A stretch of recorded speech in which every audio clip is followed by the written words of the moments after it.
got my Big Adventure shirt on. Oh my God. I should have wore mine, but mine's actually dirty. How would they know? They wouldn't know. This I one, have a sweatshirt actually I could wear. this one smells anyway. What's up, everybody? I'm back, and in today's episode, I have my buddy Andrew Hiltbrand here. I've known Andrew for, I don't know, a while now, probably too long.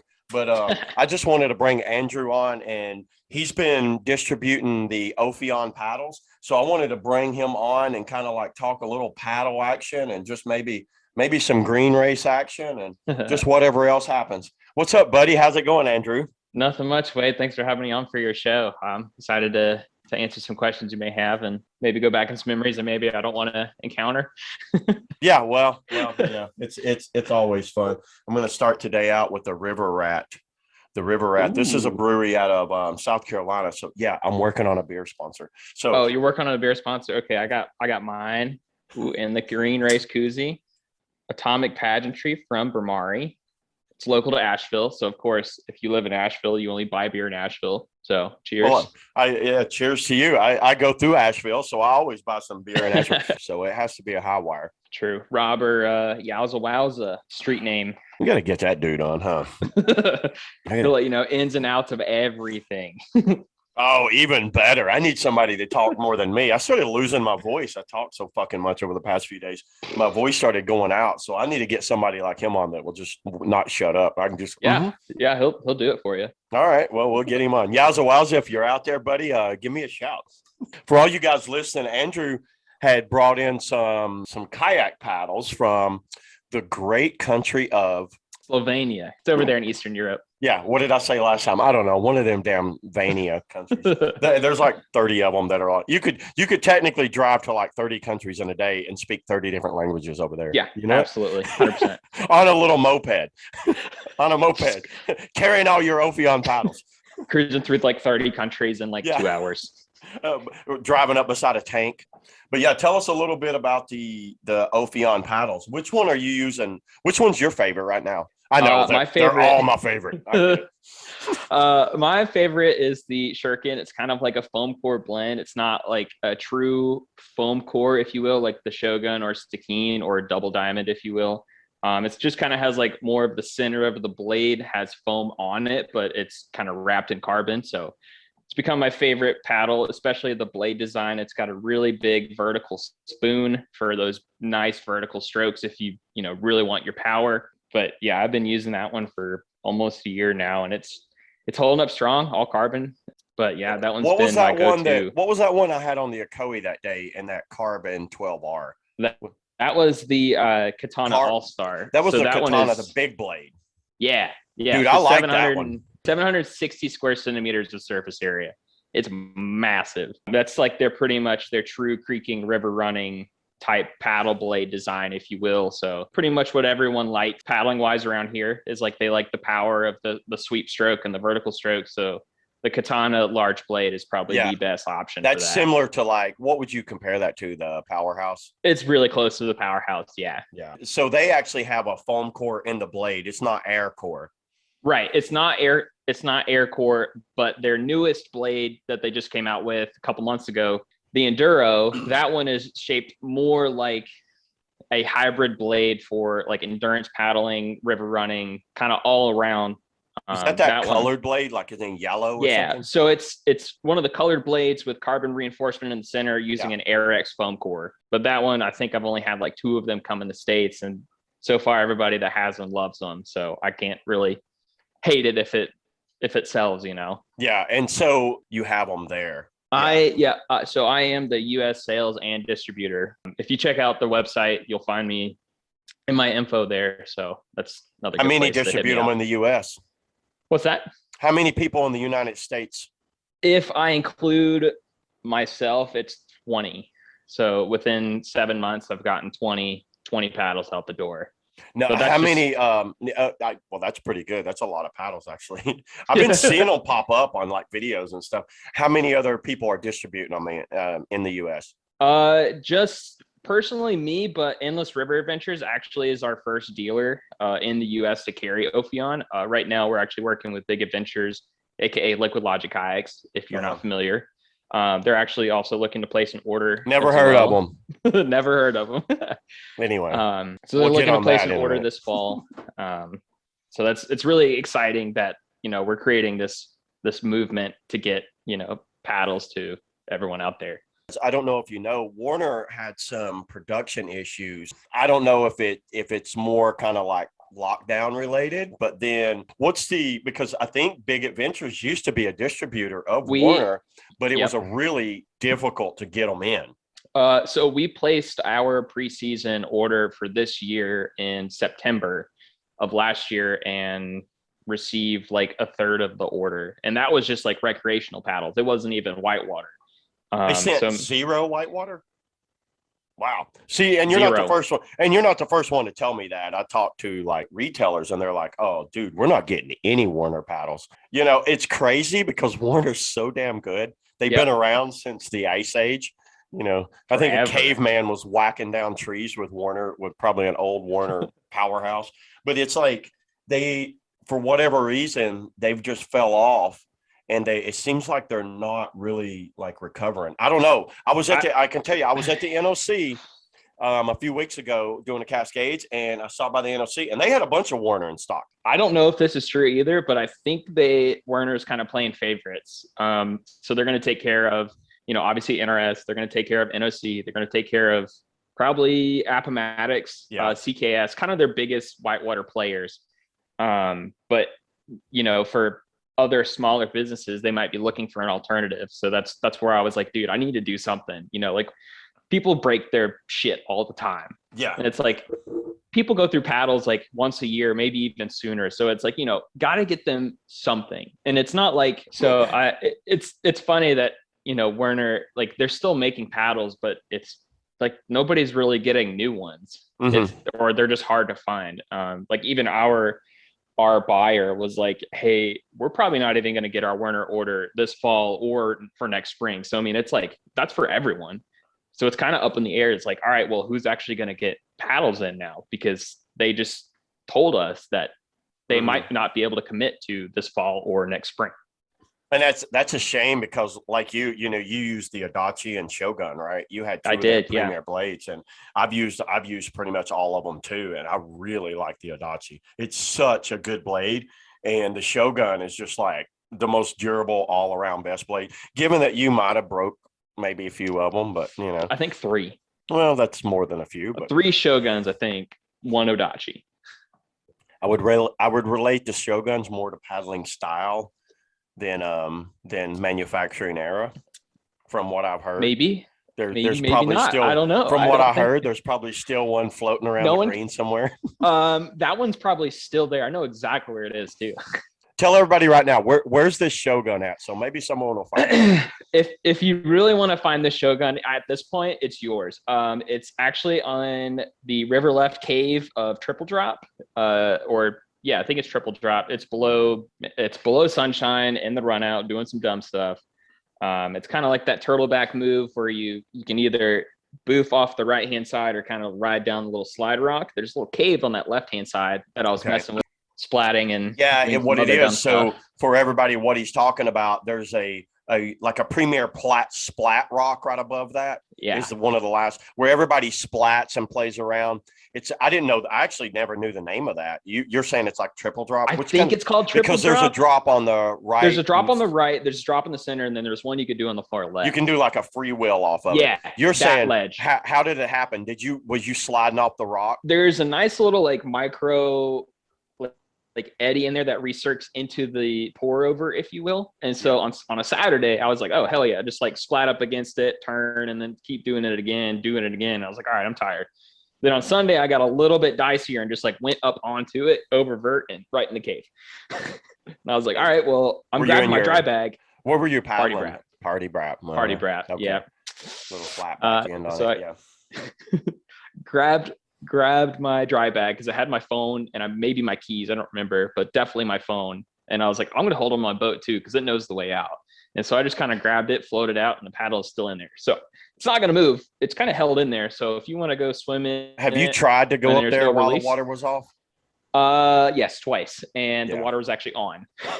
Yeah. The water was not off. So you guys hear this. You guys hear this? Hey, there's a free Shogun, 197. How about this? It ain't a free Shogun. You will hook them up with a complete Ophion sticker if they. Sure. I'll give you a T-shirt. I got 2 T-shirts right now. All right, you guys heard that today on the Shuttle Drive that he will give you a free T-shirt and probably a little bit of merch if you can find his Shogun and a big high five. Absolutely. Yeah. So that's the best. And you don't even think it's broken. You think it's fully like. No, I still think it's in there. Wow. There's no way it's broken. I think it was like 3 or 4 months old. Like that one, I absolutely. You're making me almost want to go there and look now. Hey, offers out there to anyone watching. Now that into the green, yeah, go find it. Well, it's pretty much where the Green River Trail ends to get to below Sunshine. I know exactly where you're talking about. I was just right there. Yeah. It's just go swim. Just swim for it. You got it. And you're saying it's on the far left-hand side. River left-hand side. Yeah. Yeah. Okay. So it's probably offers out there. I'll give you a T-shirt. It might not fit you, but I'll give you a T-shirt to the closest size. Well, there you go. Well, let's see. So because what other paddles have you used? Like, do you still have any paddles left or? Yeah, I still have 2 Werners I keep just holding on to. I've got my medium blade katana, large blade bent shaft katana, and then my shuriken. And I've used them. I've used all the Ophion paddles, and I really like them. I mean, I just have I have 3 Werners, and now I got a Letman, so I'm full on Letman, buddy. So does Ophion have any type of adjustable blade?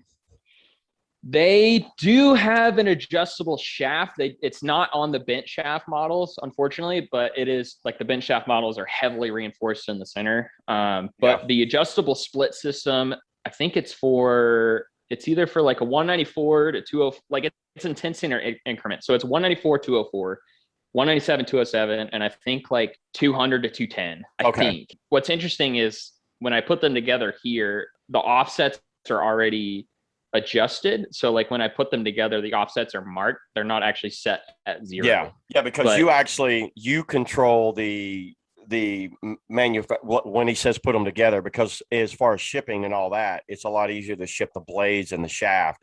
And then you just get what offset people want. Left-handed, right-handed, you want 40, 90, whatever. And you will set it. Yeah.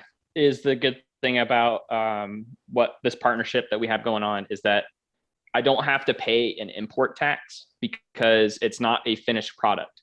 So being a finished product, I don't have to pay parts and pieces, import right? tax. Yeah. Yep. So all I have to pay for is the shipping, which now that I use a faster shipping service is like 5 to 10 business days, if that.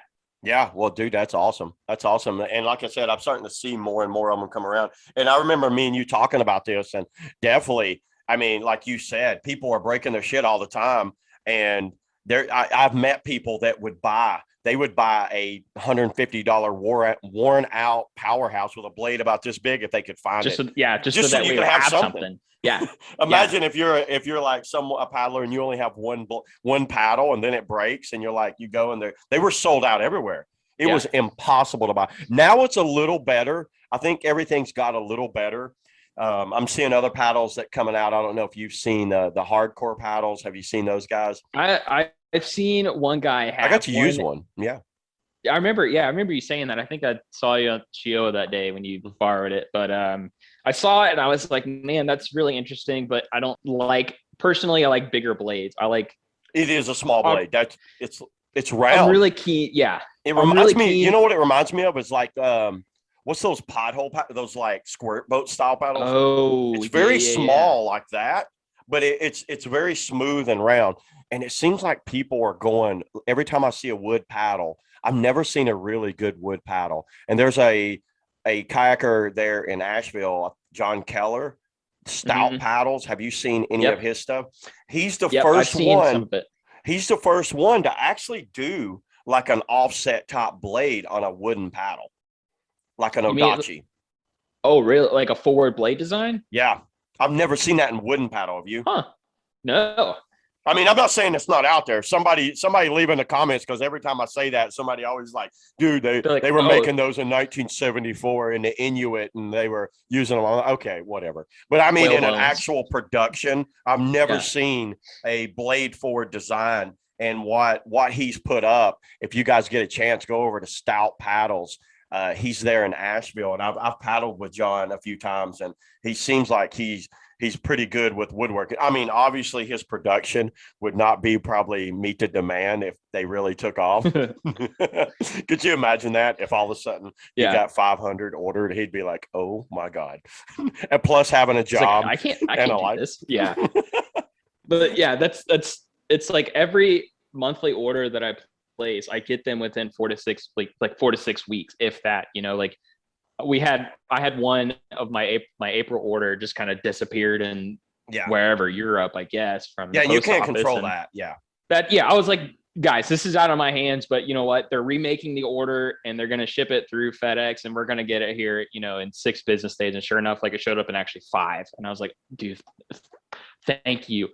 Here's your paddles and, take them out on the water. Let me know what you think. But now, what is the ultimate thing? Is there something else you want to get going? Do you want to distribute other things, or is it just Ophion? I think for the time being, I want to establish like a good market presence with Ophion. I'm currently working on like a business outline and presentation for him. So that way I can kind of communicate to dealers and be like, look, hey, I'm kind of your sales rep, but kind of not, but distribute them for you. So that's kind of working on a dealer program right now and doing direct sales. If, someone hit me up, be like, all right, yeah, totally. Here you go. But right now, my biggest concern is like getting these here because he's been consistent, quality's been good, and it's almost hard to beat. Like there's nothing like, I don't, Dude, you're right. Because, and for you guys that, I don't know if anyone's seen my review video, but the quality of like I used to work for AT, so I'm not going to claim that I know all about paddles and all that, but I can tell when someone's doing really good with their carbon fiber layup and they're like the way they laminate it and using the right amount of resin. And I've always said it, when it comes to fiberglass and resin and all that, all of those guys in Estonia, Slovenia, all of those guys, they do really well over there. I don't know what it is. I really have no clue if they're, like I said, I think they're born in a vat of like fiberglass resin over there, because it is insane how well they do carbon fiber. I'm very impressed. And it's like carbon fiber and fiberglass in general. And given that it's not, they don't do high production, but they do high quality. And I can always appreciate that. And that's the same way with like Letman or someone like that, where they don't sell like millions of them and whatever. Look, you got to look at Warner. How many does Warner sell? I mean, they're one of the largest in the world, maybe the largest. Yeah. Also, I mean, I'm only talking whitewater paddle. I know you might say, well, there's a company at Walmart, Propel or whatever. Lifetime outsells them. Yeah. But I'm talking about whitewater paddles. I can't think of anyone with a bigger reach than Warner. I mean, we're talking they're in Europe, they're in Australia, they're all over the place. Yeah. It's like if you start talking whitewater kayak, I can be like, yeah, I got a Warner Rio. And you're like, of course you do. Exactly. Hey, I've been in Mexico and they're all using Warner. Yeah, they have Warner. Yeah. They'll have something that maybe somebody from overseas left there or something, a Letman or something like that. Yeah. Have you used any other paddles like Galasport or anything like that? G-Power? I know you haven't used a Letman. I have not. Because you would own one if you did. I don't know. I would be too scared to lose it or too scared to break it. Judging by your track record and the story you just told me, I'd recommend not buying a $600 paddle. You're not going to. Probably not. I actually still haven't used a Galasport or a true G-Power yet. I just could never really get one in my hands. Like you see all the Potomac paddlers up there using Galasport because it's all they know up there. Slalom and Great Falls. That's it. Yeah. So. And I don't know how those Galasport will hold up. One thing that I found out about Ophion too, they felt damn tough. It felt really tough. I mean, in some parts of them, everything breaks. Everything will break. Their fiberglass looks robust, but it just feels solid in your hands. It's not like you're like, oh wow, it looks cheap, but it's like, it's not, but it feels really good that you just feel that extra like thickness of material and how much power you get. Well, that's that craftsmanship and layup. And it goes back because I can tell everybody that's listening right now that I have a 14-year-old AT Superlight.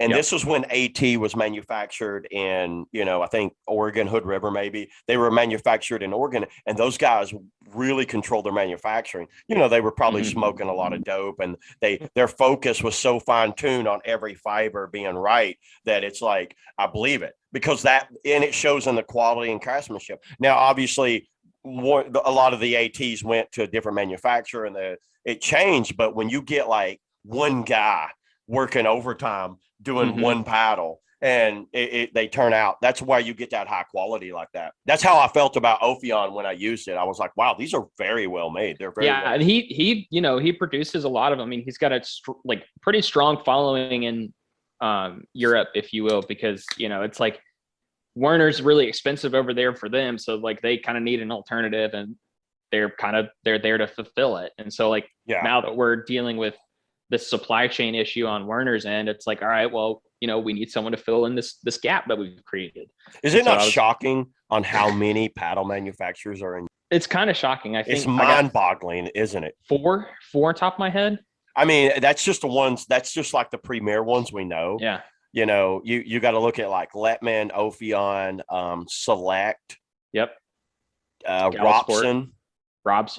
They're still going strong.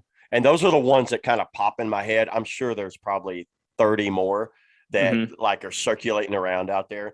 And here in the US, I guess we're kind of competitive, with like guys like the hardcore guys. And I messaged that guy, and I think he's just kind of like, I don't know. I think he's doing it for fun. I think when you deal with wood paddles, I think it's a passion project.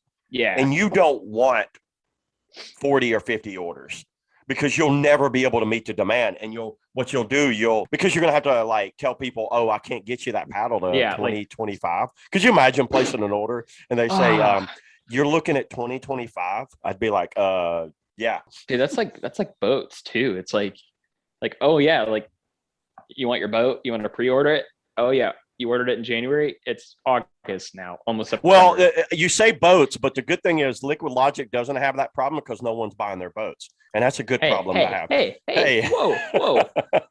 We just changed our directive. All right, that's yeah. Everybody's buying codes and scorches right now. Have you seen any of the codes and scorches? I know you're an alpha guy. For everybody that knows, I am this guy's LL. You could, it runs in his veins, so I can't pry him out of an alpha, but he does paddle a lot of different boats. I have seen the code. I have not seen the Scorch in person yet. Personally, this is just a personal opinion. You're missing out. The code kind of looks like a mashup of the Phantom and Mamba. That's just my personal opinion. Whoa. Everybody loved the Mamba. So I just did a full-on review of the code, and I think it really is. It's really like a high-performance Mamba. Let's be honest. I mean, it's like, let's be honest what it is.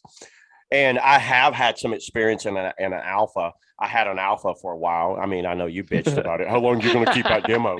I had a demo. For all you guys that don't know, I worked out a deal to get a demo alpha.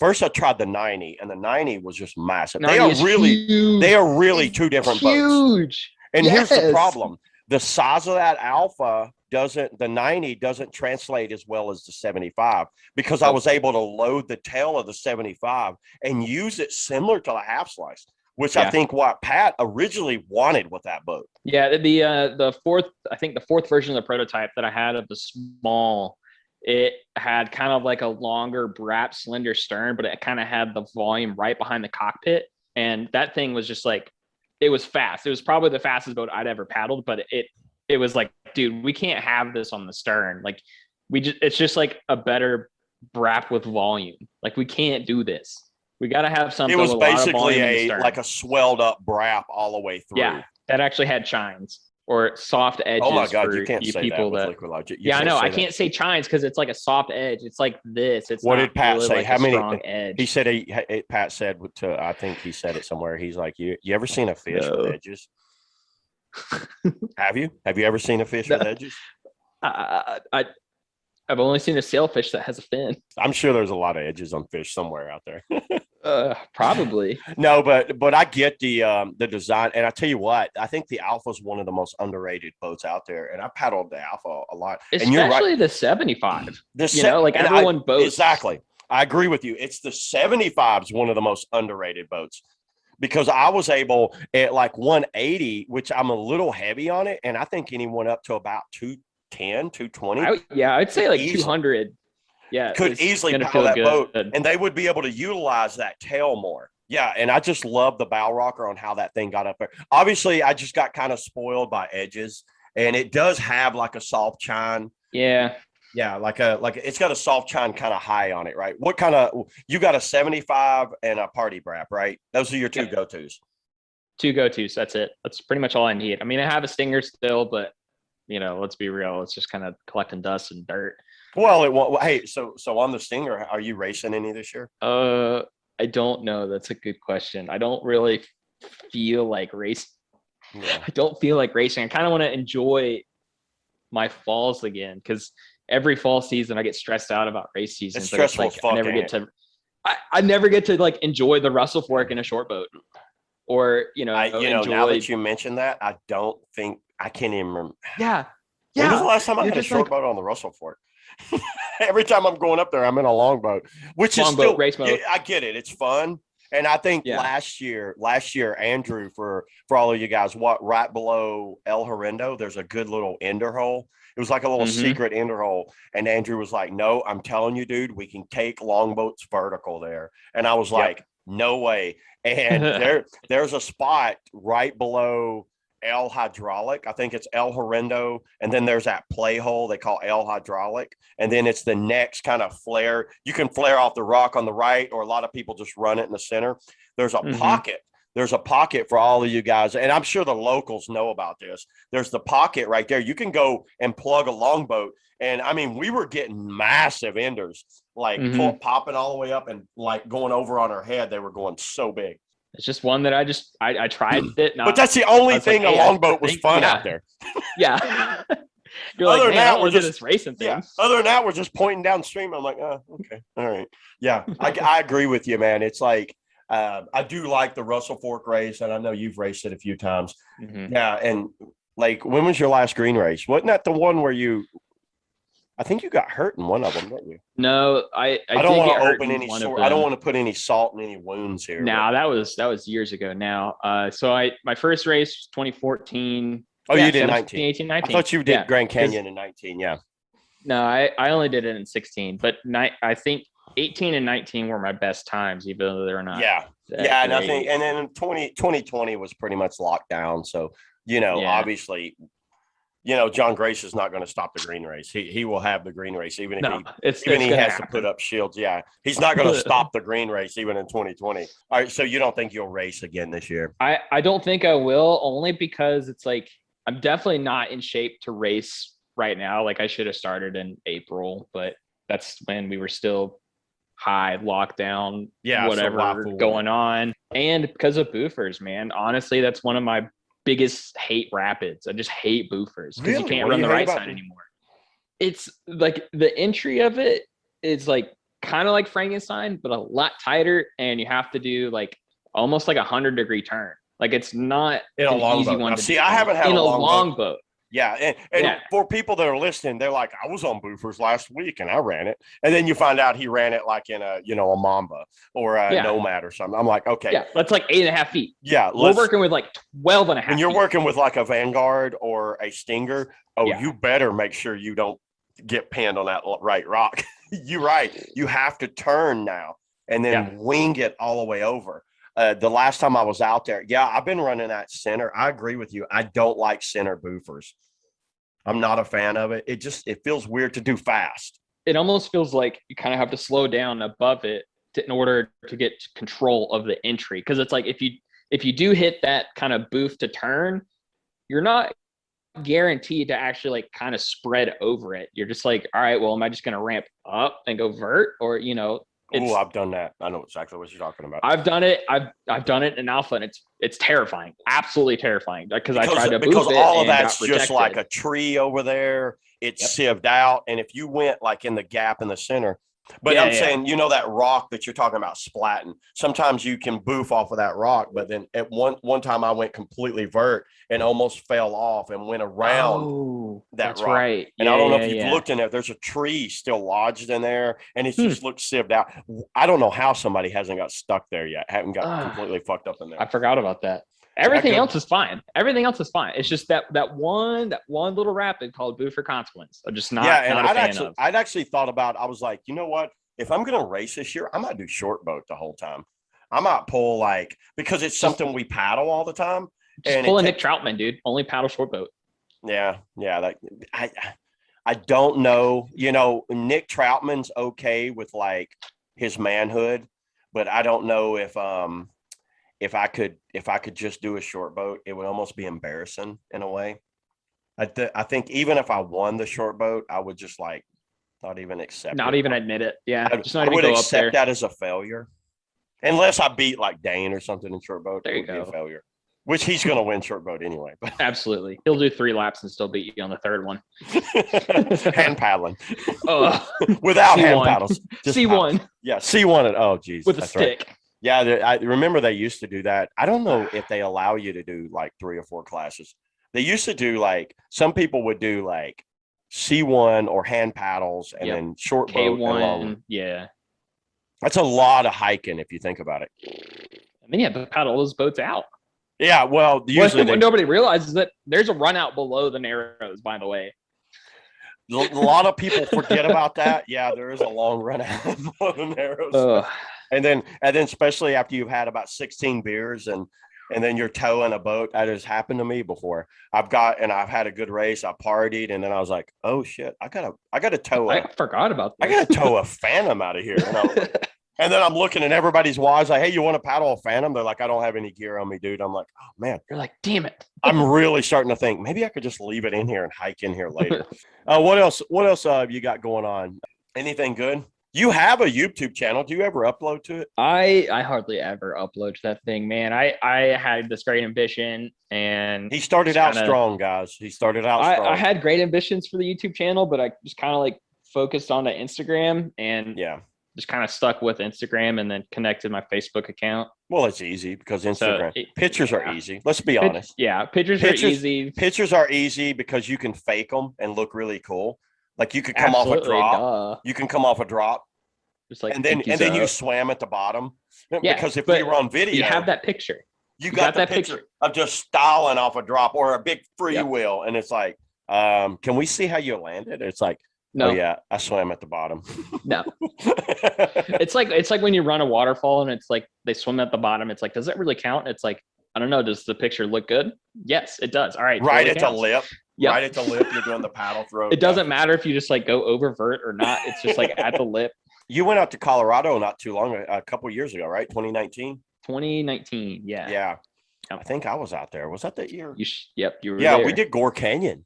Yeah, we I did think that was Gore, you guys got Crystal GoPro. or something. No, I don't think we got Crystal. We did the Black Fork of the Clear Creek Canyon or some shit like that. The reason I'm bringing this up is because of how's your dry suit come back? I mean, tell us this story. Does this go along? Do they get a free sticker and shirt for this too? No, you guys got to listen to this story. This one is long gone. I'm not even worried about this one anymore. So when we were leaving that trip, we were heading out of Denver on whatever that is, I-70, maybe. I don't know. Yeah, terrible road interstate. out of Denver into Kansas. Yeah. Yep. We were just filling up outside of Denver, and I started the drive. This is awesome. So we filled up outside of Denver, started driving. It's like 6, 7 o'clock at night. Just kind of cruising, got this nice thunderstorm rolling in, whatnot, kind of windy. Cruising along, finished that whole tank, filling up, and I was like, I feel like I'm missing something, but I don't think I am. So it was a feeling. I just had like this weird feeling. I was like, I just need to check the gear. I need to check like something. That's funny. And I think it was because I needed to get my GoPro so I could look at some bullshit. Yeah, because you're just sitting there for like 18 hours doing nothing. Yeah, I get it. And I was like, you know what? I need to get my GoPro. And I started digging. At that point, I had like a kind of like this mesh bag that I had everything in, or so I thought. I went in there because I put my helmet at the bottom, and I was like, where's my dry suit? It shouldn't be under dry suit, by the way. What was it? It was a IR Devils Club. So, what are those retail? What's MSRP on those? I think like $1,300. Okay, like let's just get that out there. But go ahead. So a new kayak. Essentially, new kayak dry suit's $1,300. It's no big deal. That thing was new. It was 4 months old. I know. I remember you told me about it. Yeah.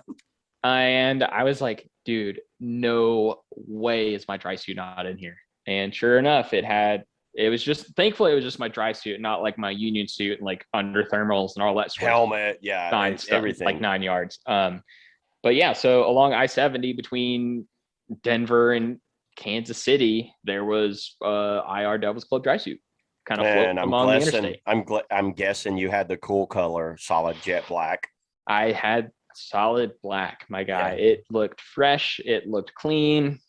They're good. They're good dry suits. So just for everybody know it, who knows, and you had your phone number in your dry suit, right? So who found it would probably call you, right? This guy and everybody listen. No. This guy's an Eagle Scout, right? Yeah. So I was not prepared. This is Mr. Preparation. Yeah, I normally prepare for everything, but I think I have since realized that I should never keep a dry suit in the back of a truck. Yeah. Ever. Yeah, I get that. I've had paddles blow out of the back of a truck, and it's painful, dude. Yeah, I can imagine your panic when you were just at, oh, fuck. When you started going through your gear and you was like. It's like it wasn't there. Yeah, gone. And you're like, it was right here when we left Denver. And it wasn't like I spread it out. Like I always roll up my dry suit so I could stuff it better. And I think it had shifted when the gear back had moved, and it must have just caught air enough to just. Was it in the boat? Was it in the boat? No, it wasn't. It wasn't in a boat. It was in the back of the truck. So like closest to the cab. So where there's less air.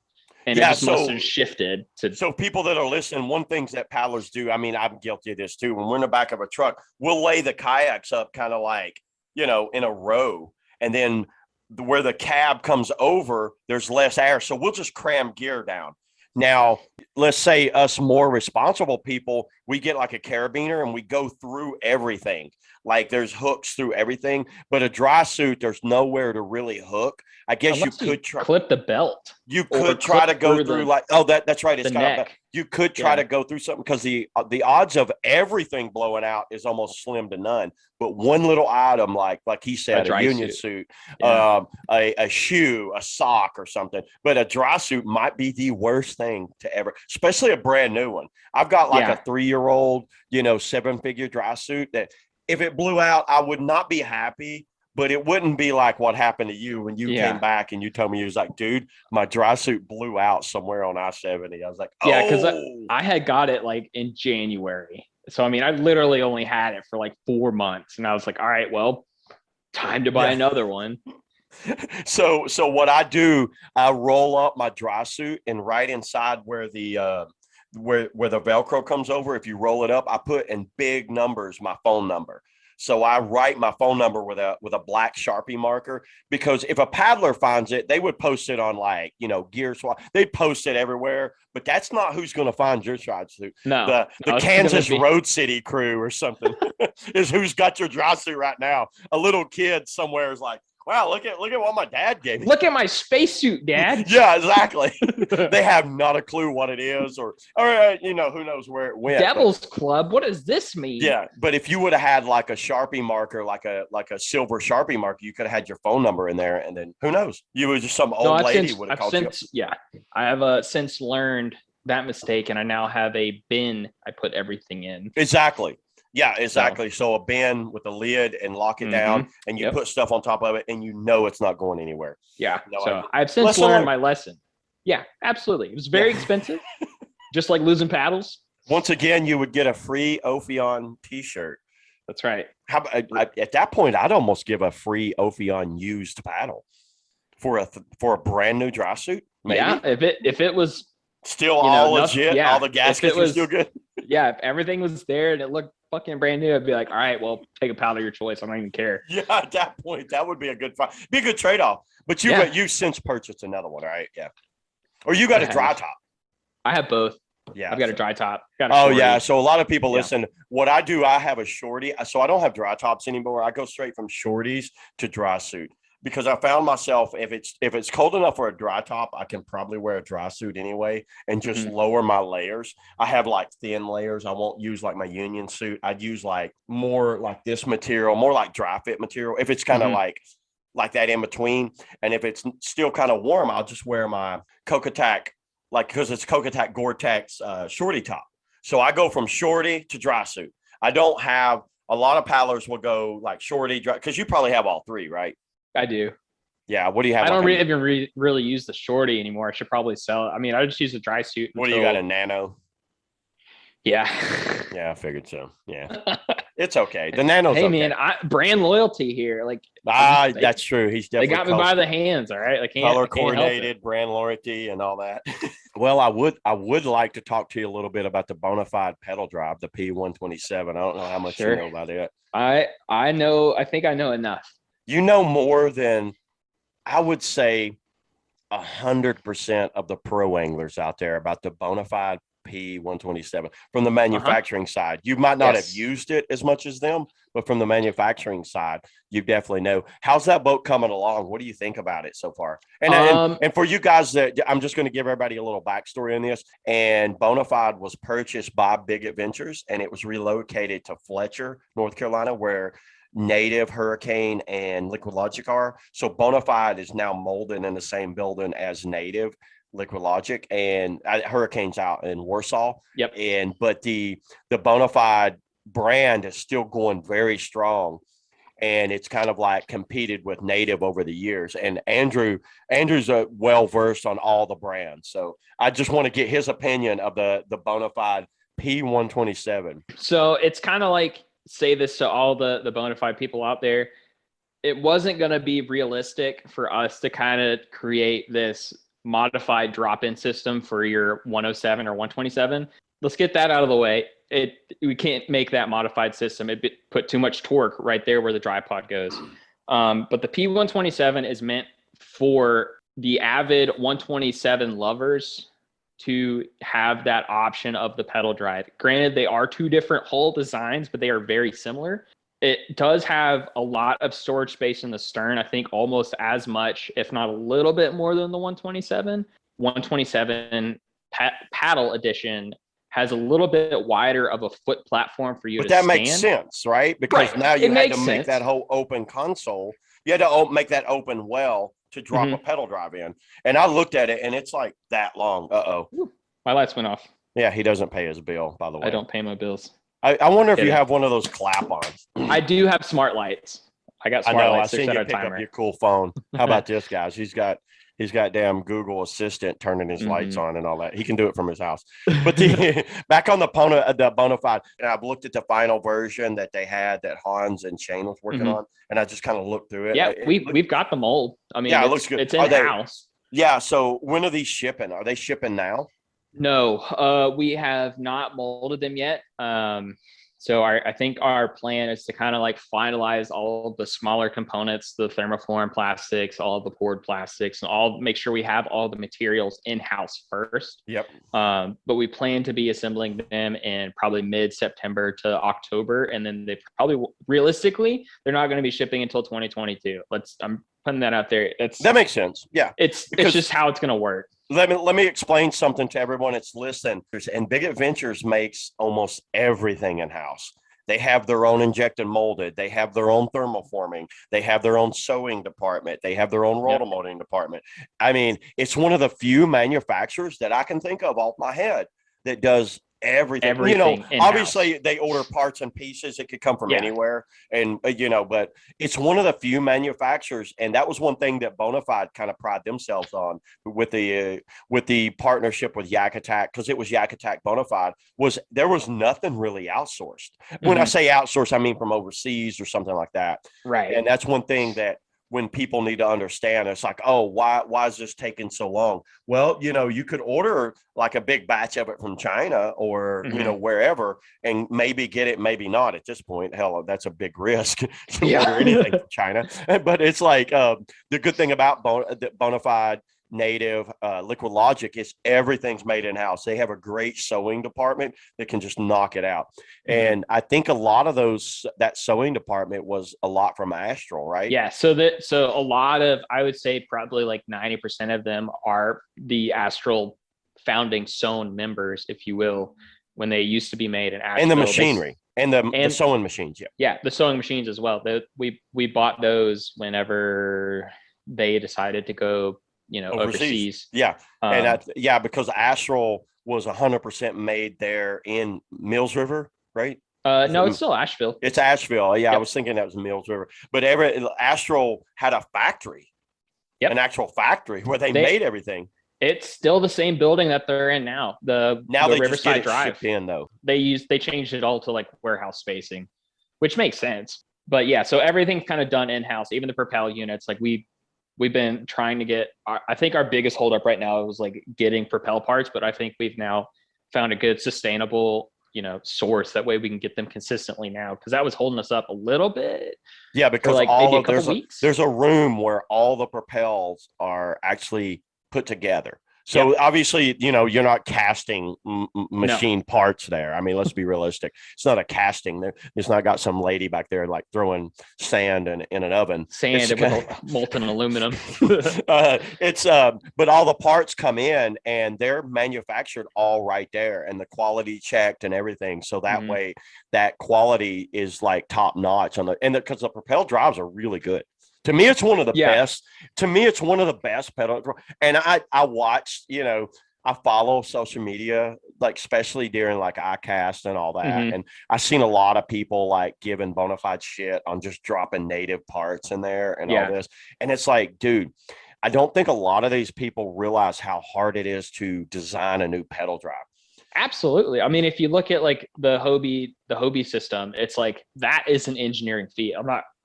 I am too. How it works, and it's if you showed me that, if I just threw that down on the table and I said, "Dude, this is going to be your new pedal driver," I'd be like, "What the hell? How does this work?" So people it's two fins that move independently like that, or like against themselves. It doesn't even make sense. But it's an engineering feat. But it works. It's not even realistic for us to even design like a new pedal drive system just to fit in one boat. Like even if like, let's say 10 years from now, like Bonafide has 3 pedal drives lined up in the market. It's like, that's still not even realistic either. That's only 3 pedal drive boats that's specific for. It's like later on down the road when the boat gets discontinued, it's like, now we have to keep those sets of parts. It's a lot easier to keep all sets of parts. That way we can service all the units quickly and have that turnaround and have the parts. I mean, we're still getting parts in for the 101 units, the first unit ever built for the Ultimate. Yeah, you're on the 701, right? We're on the 701s now. Yeah. Yeah, and the 701 has the weed guard, correct? Weed guard integrated. Yep. Nothing really changed much with the gearing. Did it change? No, the gearing ratio stayed the same. What is it, 33-1? The reason I know this is because I worked at a company called Confluence that tried to design their own pedal drive. And it took them, and they're just now kind of like refining that Helix drive. Here it is 5 years later. Dude, 5 years later, they're finally kind of refining it. And I haven't used that. Hopefully I'll get to like do a review on the Recon pedal drive, but it's like that Confluence found out real fast how hard it is to design a pedal drive from in-house designers, and was like, we'll outsource this, we'll do this and this. And they were like, wow, it was a engineering nightmare. Yeah. It was hard. I think we got kind of lucky when we first designed it. It's like, damn, like this thing works backwards too. All right, well, run with it. We kind of got the base system down, and do tweaks here and there every other year, however you want to do it. Yeah, funny story was that, so when we were doing like the pedal drive, we got a Hobie, we got a Old Town Predator, and we got a native Propel, like the first version Propel or whatever. And we went out or Slayer. What was the first one? Slayer 10. Slayer 10. It was the first one that had it. It was a Propel drive. It's the name of the drive, but it was a Slayer 10. And we went out to a little pond, and we were given a spreadsheet to give reviews on. Almost unanimously, one of the best ones I found. I was like, wow, I really like this native drive, because one thing it had really good going for it was very smooth and it could go to reverse really quick. And for people that don't know, the Hobie cannot go to reverse. They finally fixed it where you could pull a big cord. You have to come to complete stop, pull a cord. And what it does, it switches these fins offset. So now the fins are going the opposite way. Then you pull that cord again, it switches on back. And you're thinking, oh, why is that such a big deal? Well, let me tell you guys, go out pedaling something and start to go into a bank or a bunch of briars, an overhanging tree, and let me know how easy it is to stop one of those things. A Hobie Pro Angler like I was in a Hobie Pro Angler, and I was just hauling ass. I was doing my little pushing and I couldn't stop. When you stop pedaling, you can't go backwards. It just kind of it just rams out. Like, all right, you can coast. You stop when you hit a bank or hit a tree. But with the propel drive, you can go forward, and then if I want to stop and go back, and I can set in one spot. And that was the advantage. So, yeah, and my final point here is the fact that they dropped the 701 drive down in the Bonafide. I knew it was going to happen. I was like, I know they're not going to design. But I'm glad they did. I'm really excited to get one of those on the water and actually see how it handles. That rudder system looks a little interesting to me, but I will say it is interesting, especially with like how much surface area that rudder blade has. But I am really intrigued. I have actually used the mechanic. It's really cool. It's got like a spring-loaded system in it to where it's like, all right, well, whoop, it's up, and then it's kind of like how our skeg system works. Yeah. Except on the rudder blade, which because this is nothing secret because it was at ICAST and they did walk through. It's out there. What now, it is, so it's like Spectre cord. So they ran Spectre line through the hull, and it runs through the hull, and then it runs through tubing, and it drops down, and it's spring-loaded, and it drops down, and it's made to hit. If you hit like a log or something, it'll pop up. It looks interesting. I'm excited to see how that comes out. Like on a Slayer 10, man, dude, we have sold thousands of those things. There's a ton of we still mold the Slayer 10. That boat is strong, but it's so good. It's so good. But then, I mean, so the Slayer Max was kind of supposed to take the place of that, but I don't think it did. The 10 Max was kind of supposed to take its place, but I think it's got personally, I think the Slayer 10 Max has too many features for someone who wants a Slayer 10, because I think the Slayer 10 is what everyone's first pedal drive boat should be. It's competitive priced. It's has some features on it. It's you could put more features on it if you want, but the Max 10 is if you wanted all those features straight from the manufacturer, it's okay, I want the Max 10. One boat that Native dropped here recent that I think is very underrated is that Falcon. I have one. Well, I should say I have a demo. I don't actually have it, but I have the demo. Well, I need to do a on-water review of that boat because I've been trying to, and for whatever reason, I don't know if Tyler listens to this shitty ass show right here, but I've been messaging him, and I was like, dude, because it's my kind of it's more my wheelhouse because I work with Crescent a lot too, and I love that premium wreck market, and I love the look of that Falcon, dude. I've used it a handful of times now. I think I've had it out on demo 6 or 7 times. It's good. It's fast. It's really stable, surprisingly, even standing up. And it's got the bow storage compartment area is phenomenal. It was better than the first. I'm so glad that was changed. With that hatch, me too, dude. And for all of you guys that have looked up, if you want to go look up, I know a lot of people listen to this. We got a lot of whitewater people listening to this. I was like, what in the fuck are they talking? When are they going to go back to the cool stuff? Yeah, it's but I won't harp on this too much longer. But me and Andrew both, we definitely love just kayaks in general. And this is what we call the premium wreck market. And Native made a boat called the Falcon that. The early version was it's all right. But then it was good if you were a light. When they updated it and redid it, it looks so good. And I'm so impressed by the way and it's so underrated. It's so underrated at a great price point. I think it's faster than the Max 10. What do you mean? Because I've taken the Max 10 out paddling and the Falcon 11. I think the Falcon is faster. I would believe it. It looks like it doesn't have a lot of rocker, which that's one thing that interests me when people want to compare it to the Crescent CK1. Crescent CK1 is it has a really hard progressive rocker. It's really good. But I think where that Falcon's going to nail it are those lake paddlers and those people that like, just want to get out on like Lake Lure for a day and just like paddle and have a good time. And if they want to fish, there's fishing options. That's where that's where I think that boat will shine. I don't think it's a good river boat, given it does have soft edges on it. And guys like me and you can make it work. I made like a Bonafide work going down the fucking Ocoee, and it's like you can make it work. Yeah, but it's just not ideal. That's not what an average wreck paddler is going to be able to do. So yeah, I'm glad you got one. I'm glad. Yeah, I'm glad you got the demo. Yeah, I love it. I mean, I don't put a lot of stuff on it or even in it, but even with like all of my fishing gear, my PFD, all of like my dry bag full of stuff that's you got a wheel up in the front. By the way, there's a wheel. Yeah, got a wheel on it, so there's a caster. It looks kind of wonky. It looks kind of cheap. It's funny when I looked at that wheel, I went, "What in the fuck is that? That looks like they took something off a stove." I was like, it looked like they took something off of like a stove or something. And then I used it and I was like, wow, that's good. You're surprised at like how well it works. You're like, wow, I'm so surprised. And a wheel on the end of the kayak's nothing innovative. I think Feel Free and those guys have been using, they integrate wheels into they actually mold them in. And it's like they mold like a wheel.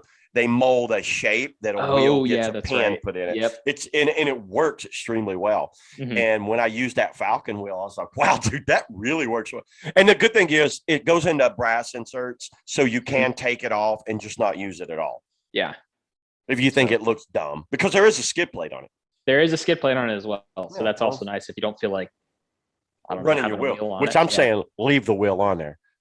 I'm pro wheel, baby. I'm pro wheel. Yeah, leave the wheel on and then ruin the skid plate. Hashtag leave the wheel on. Hashtag leave the wheel. Hashtag I still have my wheel. Oh my gosh. Yeah, so the Falcon, so good job on that. Good job on the Native on for producing such a good lineup on the Falcon and the Bonafide P127. Yeah, so enough about all that, that flat water crap. What's in the lineup for Liquid Logic this year? Like, maybe nothing new, but what's currently? I know they discontinued the mullet, right? We discontinued the mullet. So we're still running remixes. We're still running alphas. The remix comes in three sizes. We're not running the 47. I don't really count that one. I think they've only molded it a handful of times. That's the very small kids size. The kids one, yeah. Let's see, alpha. Three sizes. Three sizes of the Ripper. I mean I wish you had a Ripper. That would be really good. 3 sizes of the remix. And let's just talk about this. Think about it. The remix is one of the longest running whitewater boats in history right now. If you think about it, 14 years, I think.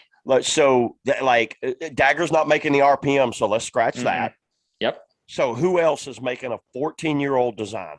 And it sells, dude. We still sell. It's really good.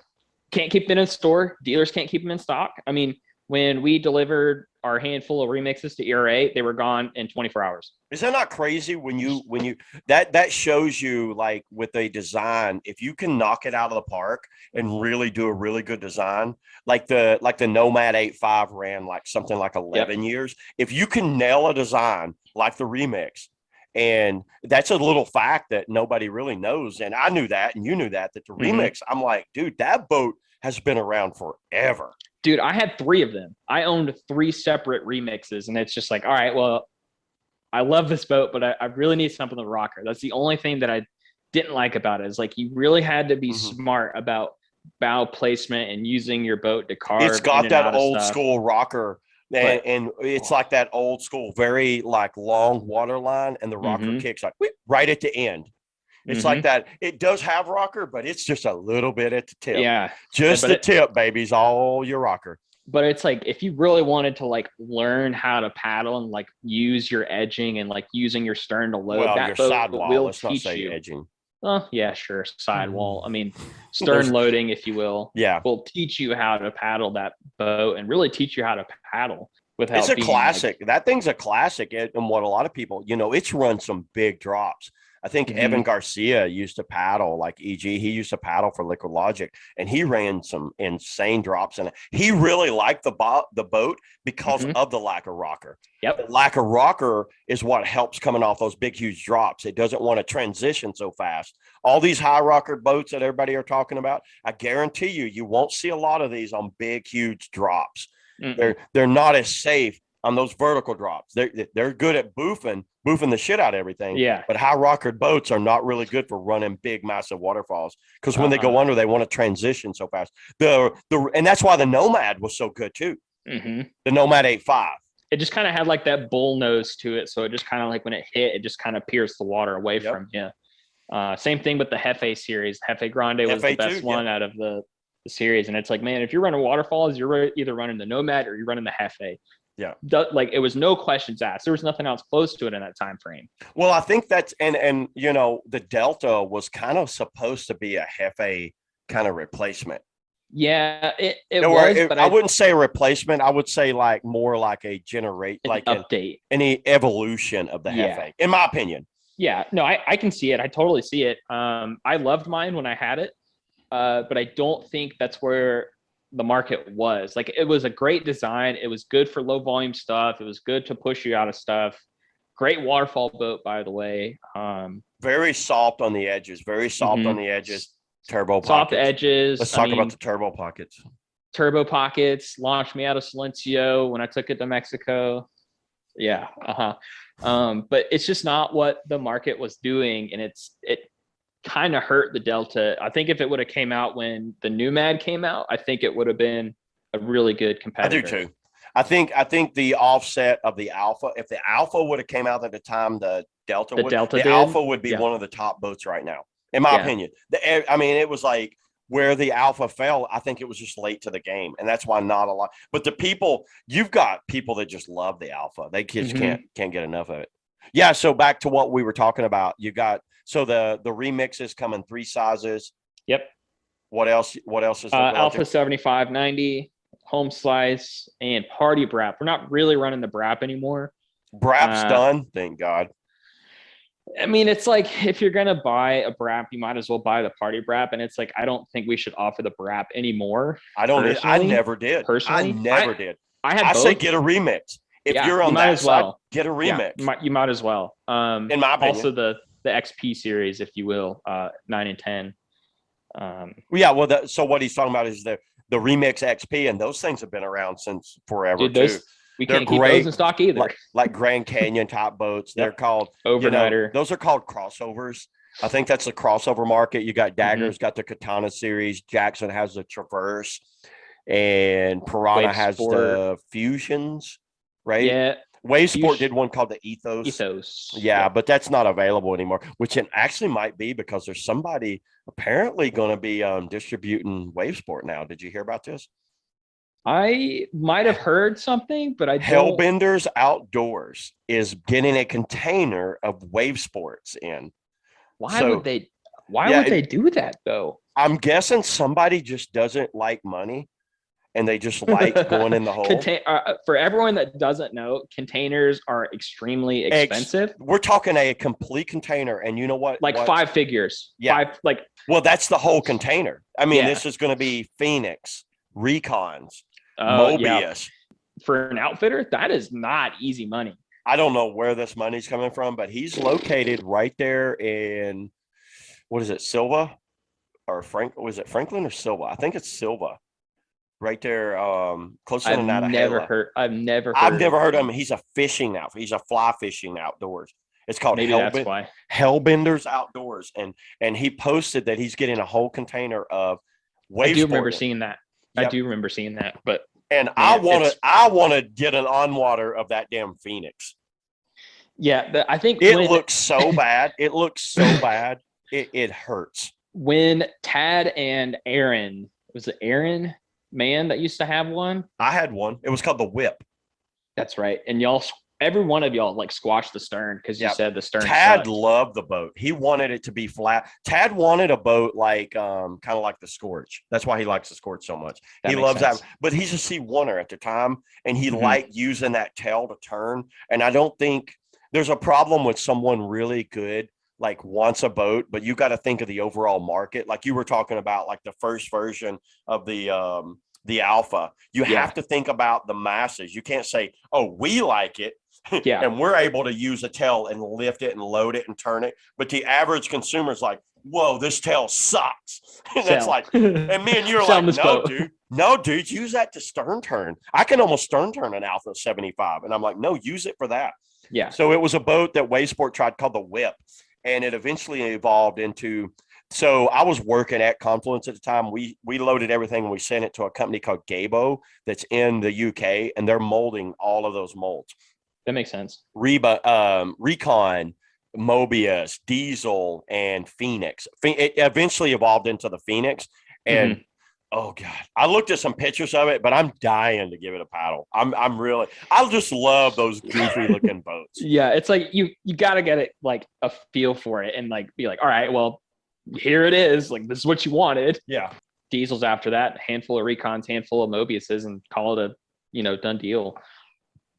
Yeah, it's interesting that there's a retailer that's actually doing that. I agree with you. That's not a cheap endeavor, and more power to them. I don't know if it's come through, but I just seen them posting that online, and I was like, oh, I'm interested. I'm intrigued.